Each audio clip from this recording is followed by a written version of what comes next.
We're live now. Hello mga ka-FI. Hello sa lahat ng mga kababayan natin, kaibigan natin, sa lahat ng mga friends natin na naka-tune in sa atin ngayon. Maswerte na naman kayo kasi isa na namang napakasaya at napaka-produktibong episode ang ibibigay namin ngayon. Actually, obviously, ako ay nasa bahay ngayon because everyone is required to work from home. And we are enjoying this for a couple of days and weeks now, di ba? So now at this point, ang ganda ng ating tema ng ating usapan because we have a special a guest, a resource person who can discuss more of the yung mga questions natin na talagang hindi natin alam ang kasagutan or alam na natin pero atubili pa rin tayo. And apart from that, our resource person, meron din tayong special guest na makakasama natin na magbibigay din ng mga na gusto ding malaman kung ano ang mga ang mga gusto nilang iparating sa mga kababayan natin. Apart from the questions, may mga mensahe din silang gustong ipahatid sa ating mga kababayan na sa pagkakataong ito kahit sarili ko na i-stress din ako minsan because this is the first time sa history ng buhay natin, especially I'm speaking about globally, ngayon lang talaga natin experience to and we're not prepared for this. That's why lahat tayo ay atubili, lahat tayo ay hindi maintindihan kung paano, but to really give ideas, insights, lahat ng mga beneficial na na information para sa ating kapakanan, particularly dito sa UAE. Maswerte tayo dahil makakasama natin ang isang dalubhasang doktor dito sa gitnang silangan dito sa Dubai. And while waiting for her, andyan na siya. Okay, nandun na daw siya. Okay, our resource person and a special guest for tonight is 10 years in service, a general practitioner, and at the same time a branch manager of the Prime Medical Clinic. And I'm so proud to introduce to you Dr. Daffodils Guevarra. Ayan. Hello, Doc. Hi, Doc. Hindi pa natin nakikita si Doc. Okay.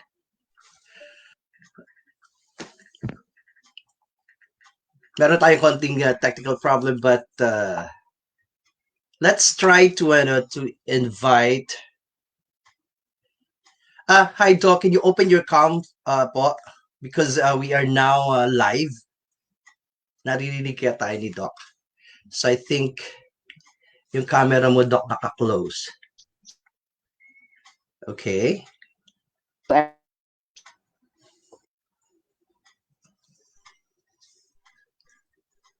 Hello? Hello. Nandun siya, Bakit kaya? Medyo choppy, Can we, put Erin on the live stream?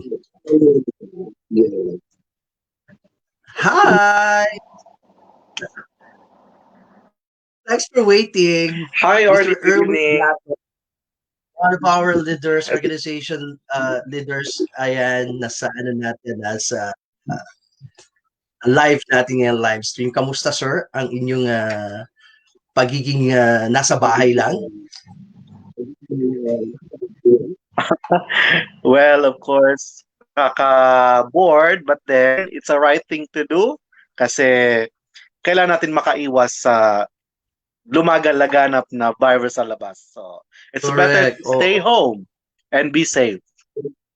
So how long have you been doing this? Kailan ka nag-start ng home quarantine? Well, nung 3 days ago. Yan. So, but actually right now, I'm on my annual leave. Kaya, so, nasa bahay lang talaga ako. Tinaon ko talaga na mag-leave ako ngayon.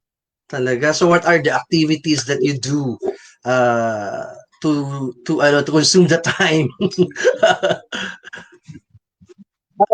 Well, to be honest, niyaya ko tong mga flatmate ko na mag-grocery every day. Yun ang panlaban namin. And Mag-grocery, after mag-grocery grocery, ah. Mag-grocery grocery po ah. kami. O kasi hindi ko Uh, mag-grocery. grocery. Okay. Oo. And after, So that's good. may, That's the best may, weapon that we have now, diba? mayroon kaming feast na so pagkatapos ng rosary ng pagdadasal namin, nagkumakain kami ng sabay-sabay. And no, in this way, natatanggal natin yung ano natin, yung stress natin, yung bonding natin is very effective, di ba? So now, Erwin, iwan ko muna ikaw sandali because Dr. Daffodils, I think she is ready at this point in time. Hi, Doc! Hi. I'm Good so evening to sorry kasi everyone. Kamusta? good evening po. Oo. It's good to see you again. Nice to Kamusta? see you po. After your guesting with our the Global Filipino Show. Yeah. Diba? So Yeah. now you are with us naman for Filipino Institute live stream. Okay.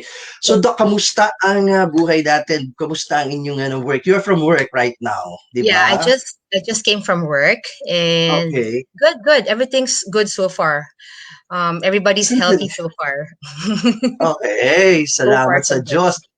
Pinagandaan ko to eh. Akala ko formal. Diyos ko, tanggalin ko na. Kasi sabi ko, guess ko si Dr. Daffodils. Hindi magiging obvious na nasa bahay. Obviously, nasa kwarto ako. But then, magkukunta ako, Diyos ko, Doc, pasensya na kasi Okay lang po. I know how busy your schedule is. Kung kinakailangan nyo ng magpahinga after each duty, di ba? Kaya itong pagkakataong ito, Doc, is very precious to us, especially sa mga taga-FI na nakatutok ngayon at yung mga kababayan natin dito sa gitnang silangan. So we have few questions to give to you, to ask you, apart from the three guests that meron tayo mamaya na mga kasama natin, to also ask you questions. Now, Doc, let's start with yung wearing of mask. What advice can you give at ano yung type of mask na talagang dapat natin gamitin sa sitwasyon natin ngayon? Yeah, hello. Thank you, Arlie, for that question. So, first things first, magandang gabi po sa inyong lahat, everybody, taga-FI. And sana mabigyan ko po kayo ng kalinawan sa mga tanong nyo tonight. So, regarding the masks, typical masks that we should wear, especially when we talk about preventing a virus na may small particles, is a surgical mask.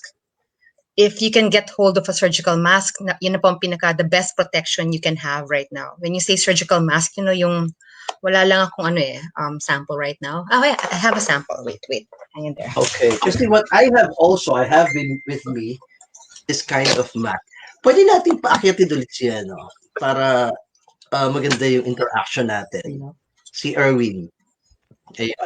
Ayan. So we are three on the live on the frame right now. So Erwin, nasa ang mask mo?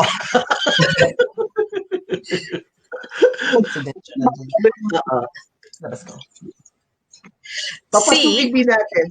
Okay, we have also a special guest, si Dean Dencio ng Filipino Institute, the Dean of Filipino Institute, Ajman Campus is with us. Hello po. His beautiful wife. Ayan, magandang gabi po. Kasama po natin si Dr. Daffodils Guevarra ng Prime Medical Clinic ngayon. Good evening, everyone. Hi, Dr. Daffodil, Sir Orly, and Sir Erwin. Hi, Doctor. Hello. Okay, Doc will discuss about the mask that should be worn ngayong mga panahon. I don't know if my mask is correct. Is the Syempre, let's see it from Doc this time. So regarding the masks, maraming klaseng masks nowadays and naglabasan lalo nung lumabas nga itong COVID-19, And the best protection you can have is a mask or something that will cover yung nose nyo at mouth nyo. That's how you get the viruses, 3 ways. You get infected because pumasok yung droplets sa mata mo, pumasok yung droplet sa ilong mo, pumasok yung droplet sa bibig mo. So to prevent that, what we do is we wear something to put a barrier. You know? And that's why importante na meron kang mask. Now, nowadays, maraming klaseng mask, no, I realized. I have 3 kind of masks at home. Merong mask na to protect against dust. You know, may mask na gano'n I mean, naglilinis ka ng bahay, masyadong dusty.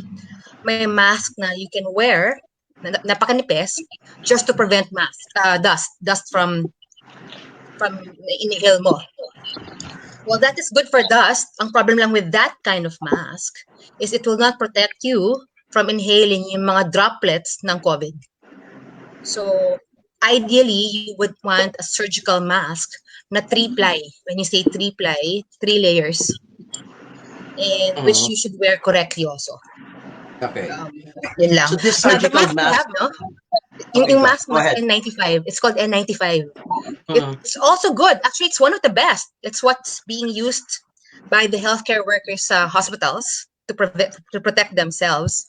Only problem with that is if you know you're wearing it correctly, kung hindi ka makahinga. Correct. So, Yun lagi ang issue, oo. alam mong sinusot mo siya ng tama kung hindi ka makahinga. Which is good.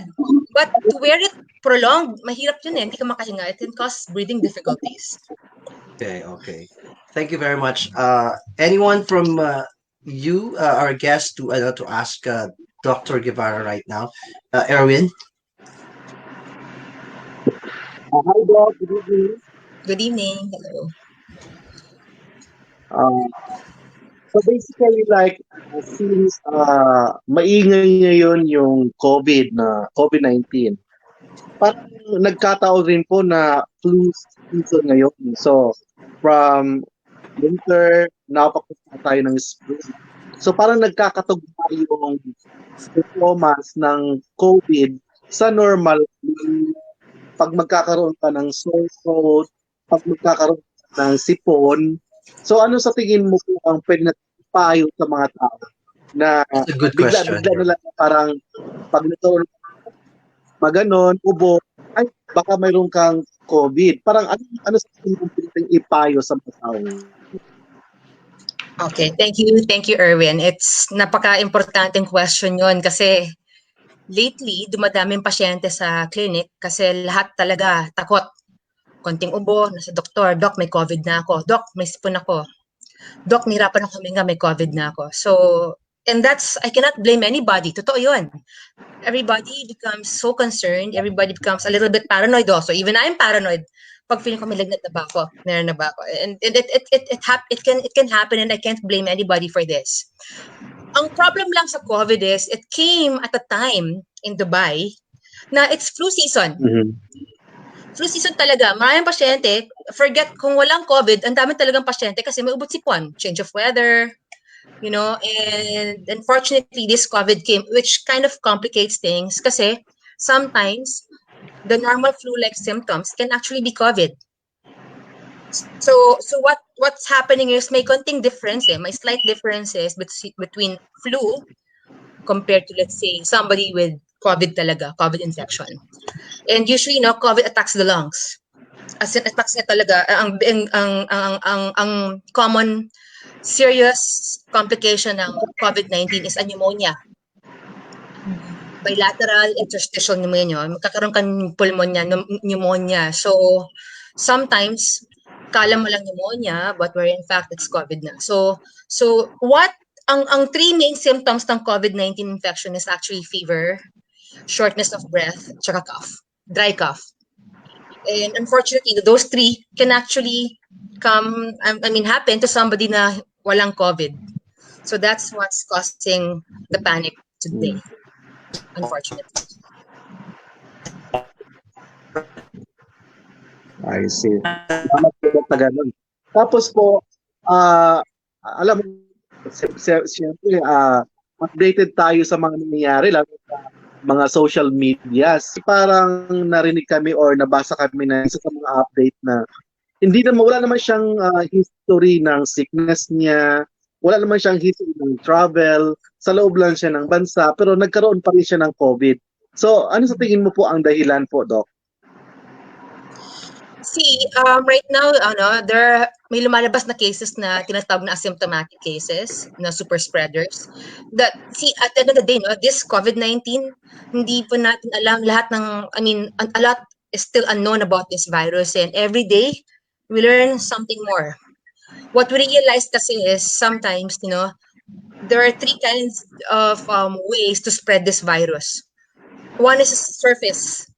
Like for example, nahawakan mo yung surface na unfortunately may COVID, tapos yung nahawakan mo na yan, nalanghap mo, kinamat mo yung mata mo, you'll eventually have it.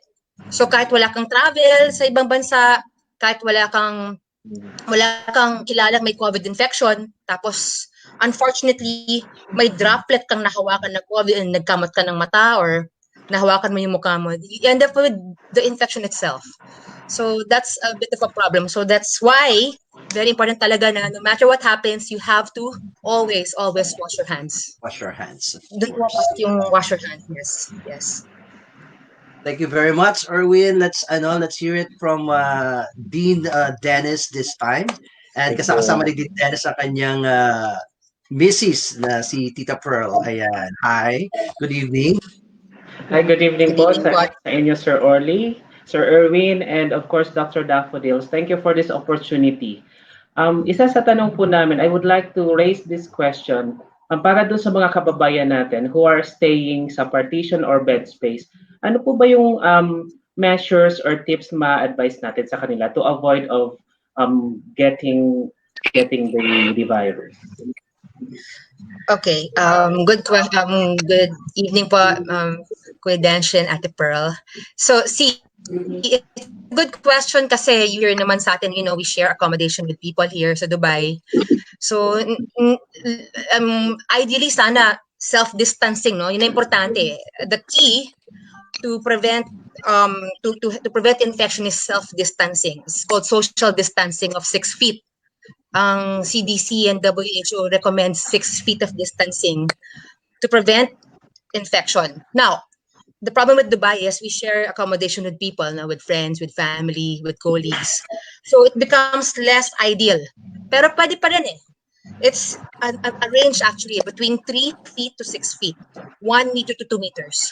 So granting na hindi mo magawa yung 6 feet, at the least 3 feet away from people sana. Okay, that's one. Number two, kung may sakit sa accommodation, may sakit sa flat, yung may sakit dapat nakamask na kahit nasa flat. Importante yun. That way, kung sinong may sakit nakamask, at least na-prevent yung any infection. Whether it be flu or COVID-19, very important yun. So kung sinong may sakit sa flat, kailangan nakamask kahit nasa flat, nasa kwarto. Number three, to prevent infection, everybody should wash their hands. Very important because alam mo naman, no? Ang daming pwedeng hawakan, magdumikit sa kamay natin. Alcohol. And number four, mag-alcohol sa mga laging nagagamit na surfaces. For example, yung doorknobs, yung tabletops, yung mga laptops, dapat laging pinupunasan ng alcohol to prevent infection. Yes. Very good. Okay. Putulin ko muna yung ating talakayan because may pumasok tayong isa pang napaka-importanteng guest natin. Okay. Siya ay isang sports writer at siya ay si Mr. Jerome Lagunsad. Magandang gabi sa iyo, Jerome. Magandang gabi. Yeah, we have on the live stream we have Dr. Daffodils Guevarra, we have the Mr. Erwin Yadok and the Dean of Ajman, Sir Dennis, and with his wife. Ayan. So, may question ka ba kay Dr. Daffodils? Marami. Hindi, yung napanggit na kanina yung mask. Kasi syempre dito ngayon sa atin sa Dubai, parang nabasa ko na kailangan, mandatory na yung paglalabas ka ng bahay, magsusuot ka ng mask. Pero Doc, ano ba yung proper way ng pagsuot ng mask? Yung blue side ba o yung white side na nasa labas? Good question. Very important yon kasi there's only one way to wear a mask. And that is tawag nilang show your colors. Show your colors. Show your colors. So kung blue yung mask mo, ilabas mo yung blue, yung blue. Kung pink yung mask mo, lagi nasa labas yung pink. The important is kasi apparently show your colors. Tapos, more than the mask, importante yung how you wear it. So, when you wear it, no, make sure nakatakip yung ilong mo at saka yung mouth mo. See? Tapos, importante is to, sana, fill in the gaps. So, if you want to wear the mask correctly, you have to cover your face and mouth. Your nose and mouth. Tapos, pinch to prevent any gaps. And stretch. Pinch then stretch. Okay. Okay lang. Okay. So sino pa pong may follow-up question? Dean? Meron pa isa. Okay. Hi, Doc. Good evening. Actually, Hello Doc, po. tanong ko lang po. Kasi narinig ko lang, nababasa ko rin sa FB. Halimbawa kung wala lang tayong COVID, no? Minsan, kung meron lang tayong parang ubo at lagnat, ano yung gamot na pwedeng itik? Kasi narinig ko bawal uminom ng mga... Yes, yung ganon. So, totoo po ba yun? Ano po yung tamang gamot na pwedeng inumin kung meron tayong ubo na nasa bahay lang tayo? Yung mga nasa bahay na ngayon, usually may mga ubo din or lagnat. Pero hindi naman siya COVID pa, di ba? Yung normal na ubo Usually lang po, naman. no? Okay, Ma'am Pearl, usually po kasi we have a lot of over-the-counter medicines naman na pwede sa, kunyari, meron po kayong lagnat, paracetamol will help. Just plain paracetamol. Kunyari, merong konting ubo, baka pwedeng, over-the-counter na cough syrup. Tapos po, kunyari, merong mga natural therapies. Kunyari, medyo masakit ang throat, pwede mag-gargle with salt. Ganun po. Yung asin po, yung gargle po with asin, that'll help talaga eh. Tapos po, should you think na lumala yung ubo nyo or yung sintomas nyo, it's better po talaga na magpatingin na po kayo sa doktor. Kapag hindi pa nawala. Kapag hindi po nawala, Alright. yes. Salamat po, Doc. Thank you. Okay. Thank you. Do we have more? Sir Orly, follow-up go. question Sige lang po. with regards to the mask. When we should be wearing the mask? Nowadays, I think the UAE has mandated us to wear a mask outside. I mean, in public places and sa mga lugar po na inside.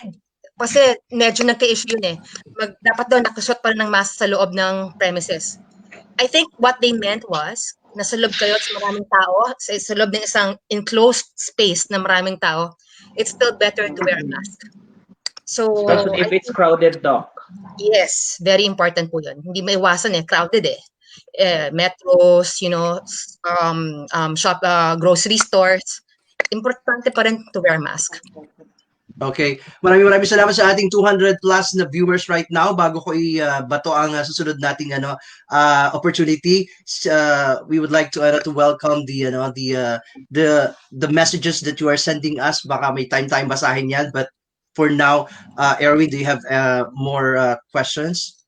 Pag sinabi ko more, mga ano lang dalawa.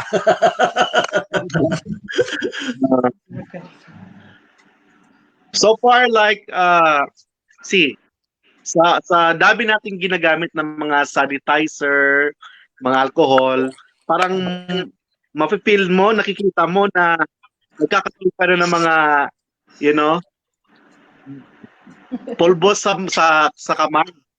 So aside from using sanitizer, Doc, natin ang pwedeng gamitin, which natural na gamitin para makaiwas po tayo sa mga chemicals na content ng isang sanitizer or alcohol. Okay. See, Sir Erwin, actually, the best protection, if you want to, prevent yourself from getting corona, is still hand washing. So, but then again, granting na hindi ka maka-hand wash, the next best option is actually an alcohol-based product na may 70%, at least 70% solution. Research has shown kasi na 70% ang the best to kill any form of viruses na nag-stick sa kamay mo.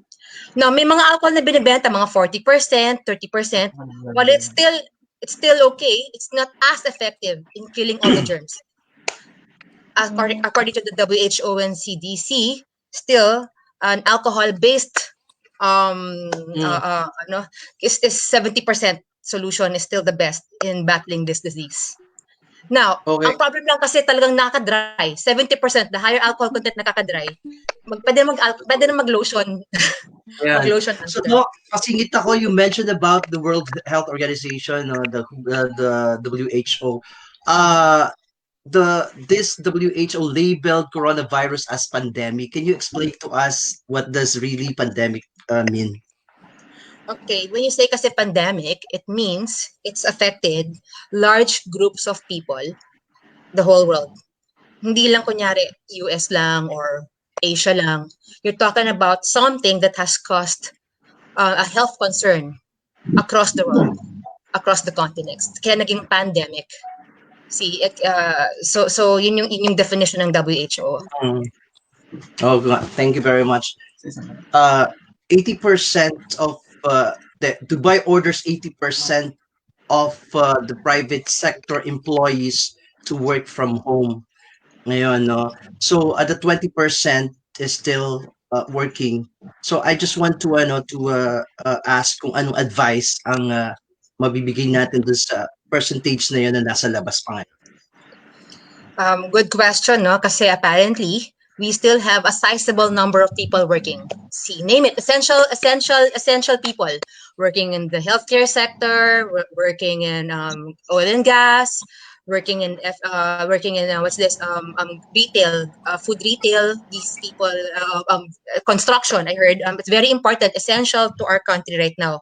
So, ang importante lang naman is while at work, while out there, protect yourself. Hand wash, social distancing, follow the UAE rules and regulations.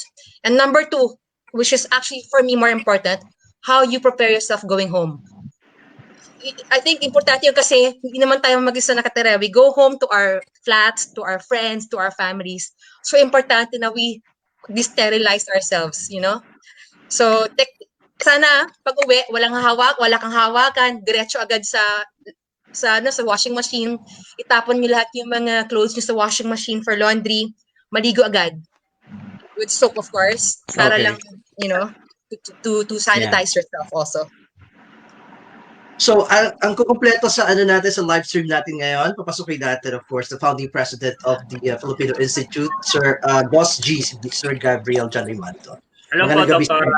Hello po. Magandang gabi, Sir Erwin, Sir Densha and Pearl, Mr. Budoy, and Mr. Orly. Salamat po sa oras na ginugo niyo po ngayong gabi. Tanong ko lang po. Ay, may tanong na. Ganda pala. Ma'am, sa tingin niyo po ba, gaano katagal yung ganitong sitwasyon natin? Sa tingin niyo, how long it will take na ma-recover? Kung sakali, maka-recover tayo, or back to business, or back to yung normal life, nakamiss na yung dating sayo na lang sa Facebook. Ngayon po, parang lahat na nakikita natin, puro coronavirus.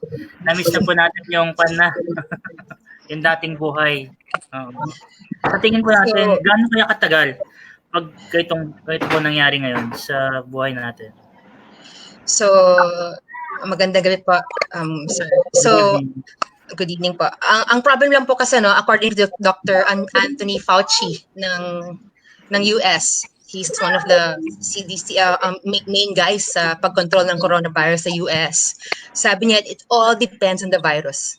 Unfortunately, it all depends on the virus, and it all really depends on how fast we can come up with the vaccine and a cure. Unfortunately, as of this moment, we don't have a vaccine against this. We don't have a cure. Wala pong gamot para dito.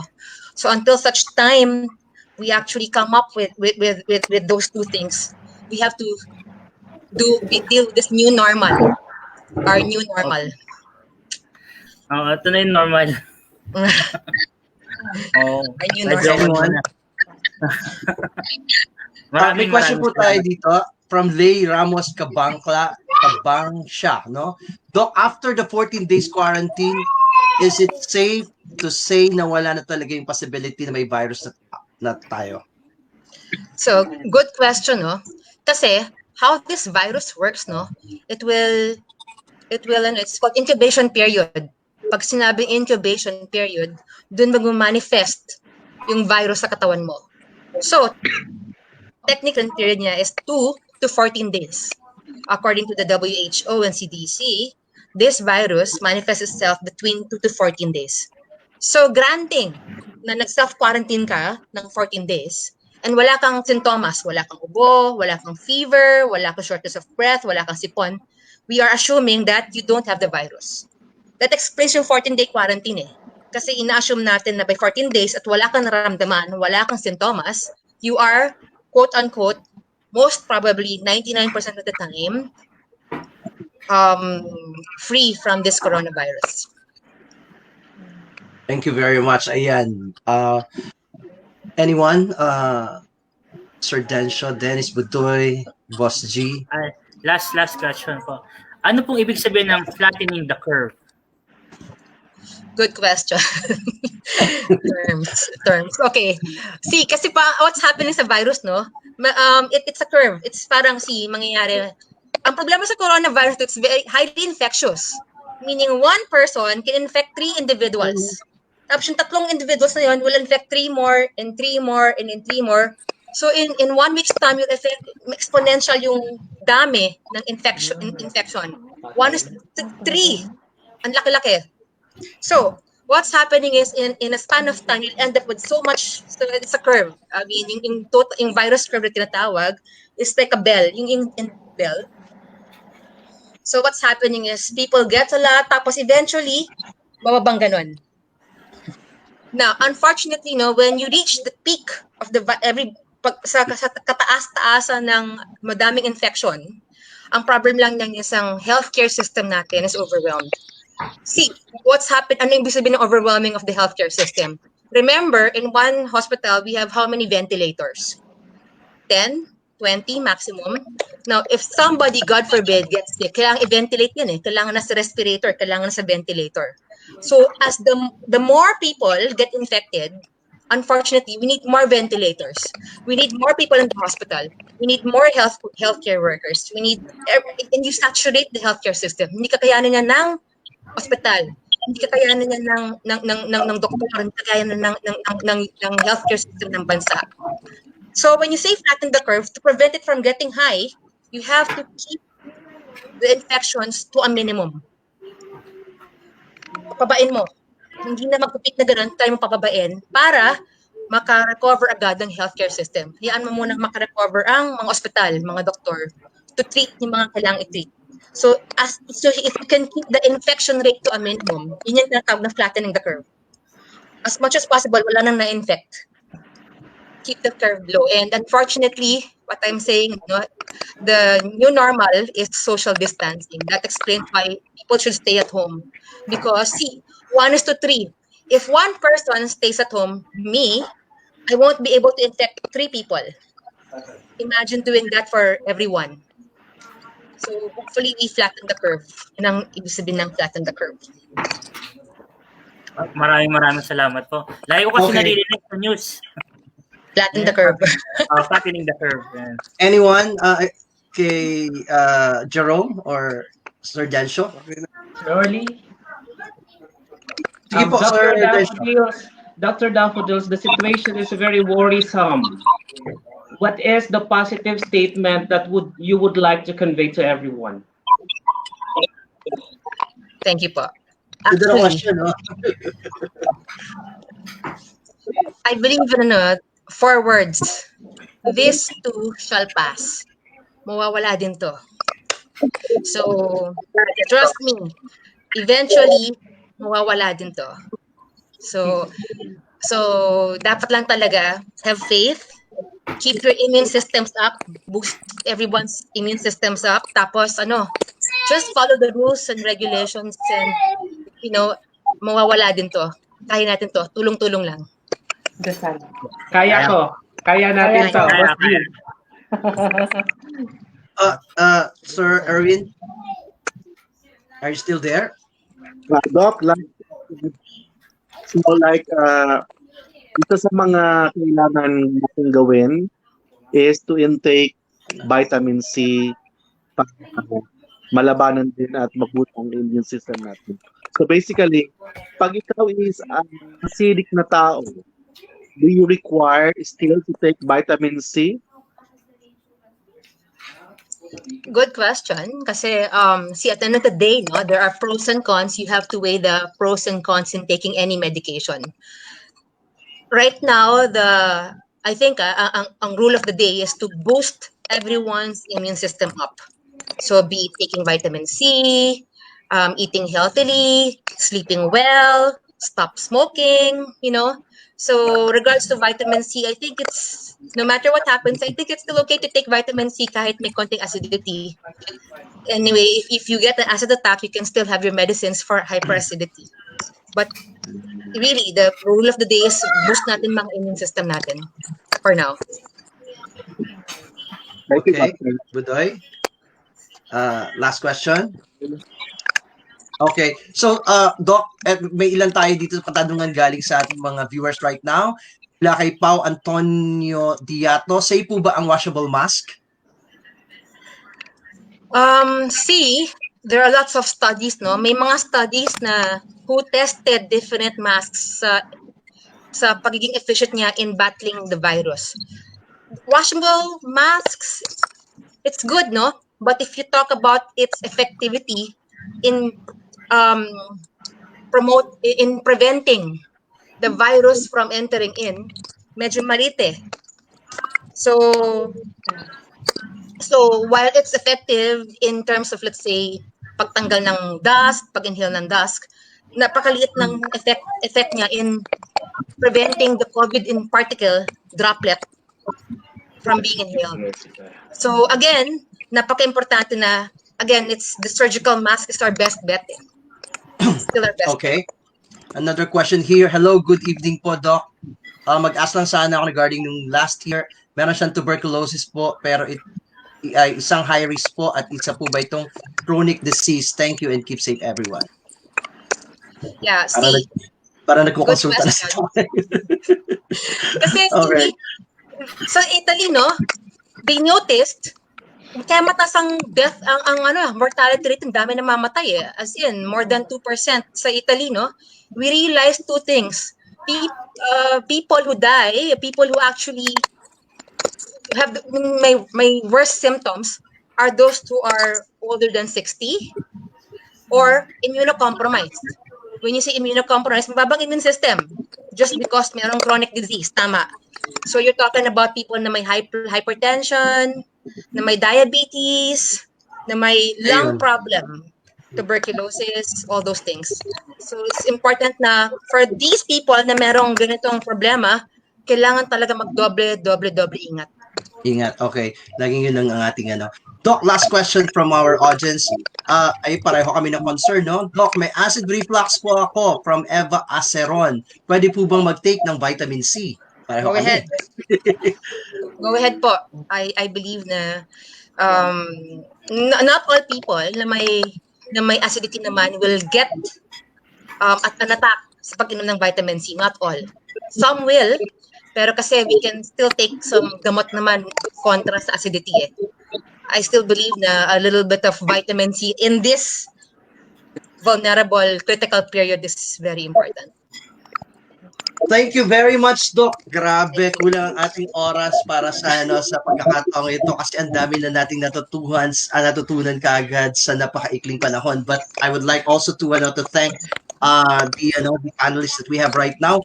Let's start with Sir Erwin. Baka may mensahe ka para sa ating mga kababayan bago ka tuloy magpaalam sa ating sa area, no? Okay. Thank you. Salamat, Orly. Salamat, Dr. Daffodils. It's good to see you here again. Thank you. Masasabi ko lang as part of the government call for us to be safe, stay at home. Yun lang po ang masabi ko. And keep yourself healthy. Iwasan yung mga magtaong lugar, social distancing, at saka pray to God. Yun lang masasabi ko sa lahat. Thank you very much, Sir Dencio and Ma'am Pearl. Sir Orly, again, once again, thanks for the opportunity na makasama nyo. It's our Tinawagahan pleasure. ko lang pag Thank you sila so much, ibang Dr. guest. Daffodils, for the very informative conversation. Thank you for for those enlightening words. And while we are staying at home, this is the perfect time for us na gawin yung mga bagay na hindi natin nagagawa, no? Yung mga during the busy hustle days natin. Sabihin mo na sa Efren. And to spend our time with our family, which is priceless. Thank you. Thank you very much. We have Budoy. First of all, Orly, thank you sa pagkita dito. Kay Dr. Daffodils. Thank you rin po sa conversation. And katulad nga nung paulit-ulit na pinapaalala ng UAE government, maski nun sa Pilipinas, sumunod na lang tayo lahat sa protocols, tapos stay home. Sabi nga nila, manatili sa bahay para manatiling buhay. Thank you very much. Ang ganda naman ng mensahe mo. Okay, now our founding president, Mr. Gabriel John Rimando. Doktora, maraming salamat ulit sa oras nyo. Lagi-lagi na lang po. Lagi namin kayo ni-istoro, pero every time, willing po kayo mag-share ng knowledge nyo, ipabahagi sa mga kabayan natin. Tsaka syempre, salamat. Mr. Orly, maraming salamat ulit. Sana lagi natin ginagawa to. And hopefully, matapos na po lahat to. Sa ngayon po, talagang prayers na lang. Lagi natin pinagdadasal, lalong-lalo na katapusan ng buwan na naman. Tumatakbo yung mga rent. Yeah, totoo yan, boss. Okay, maraming salamat, boss. Thank you po. Okay. So, yeah, I would like also, I appreciate this, Doc. Nako, hindi mo alam kung gaano ko kasaya ngayon dahil sa pagbibigay mo ng chance na makasama ka namin sa mga, sa mga ganitong pagkakataon. And bago ako tuluyang magbigay ng mensahe, I would like to apologize do sa mga napakaraming questions na na pinadala sa atin sa ating comment sections, no. Gusto po namin sagutin lahat ng mga katanungan nyo, but wala na po tayong oras, pero gagawa ulit tayo ng panibagong setup na ganito. Kasama natin si Dr. Daffodils, I hope. No? Okay, so we really appreciate you, Doc, for staying out while we stay home, di ba? Saludo po kami sa mga frontliners na kagaya nyo, kinkilabutan talaga ako. So maraming salamat, Doc, talaga. This is something that yung heroism na talagang ginagawa nyo para sa not only for the Filipinos but sa lahat ng ng kababayan at nationalities dito sa gitnang silangan. We are so proud of you. Ayan, maraming salamat po. Your message, Doc, before ka magpahinga tuluyan. Alam ko na na from work talaga kanina tayo nag-uusap. May mga times na na naaabala kita. So ayun. Anyway, Sir Early, thank you po talaga sa pagkakataong ito. Sa akin lang po ay naniniwala po ako na matatapos din po to. Just please, I think just stay home for now. And I think naniniwala ako na hindi po kami yung frontliners eh. Actually, ang frontliners is kayong lahat.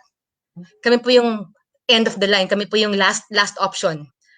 But I've always believed that everyone out there are the frontliners. So thank you po for everyone for being a frontliner. We can fight this out. We can do this. Just have faith. And po, just stay at home for now and, keep your immune system up po. Lahat po tayo. And please, just believe na matatapos din to. Thank you. Thank you very much, Doc. Magandang gabi po sa inyong lahat. At lalo-lalo na sa ating bisita, si Dr. Daffodils Guevarra ng Prime Medical Clinic. Thank you. Ayan po mga kaibigan, mga ka-FI, talagang it was really a very precious moment, of course, with talking and discussing things with Dr. Daffodils. Alam ko na talagang pagod siya sa kanyang pinanggalingan duty, but we are very thankful that she even shared and imparted this time for us na malaking impact talaga to know more about this issue that we are facing right now. Sa susunod po ulit, mga ka-FI, ang ating talakayan, ang ating huntahan. Maraming salamat sa lahat ng nakasama natin at paumanhin po muli sa mga tanong na hindi na sagot dahil sa kawalan ng oras. Ito po si Orly Gayata nagsasabing, Be safe. Tayong lahat. God bless us all.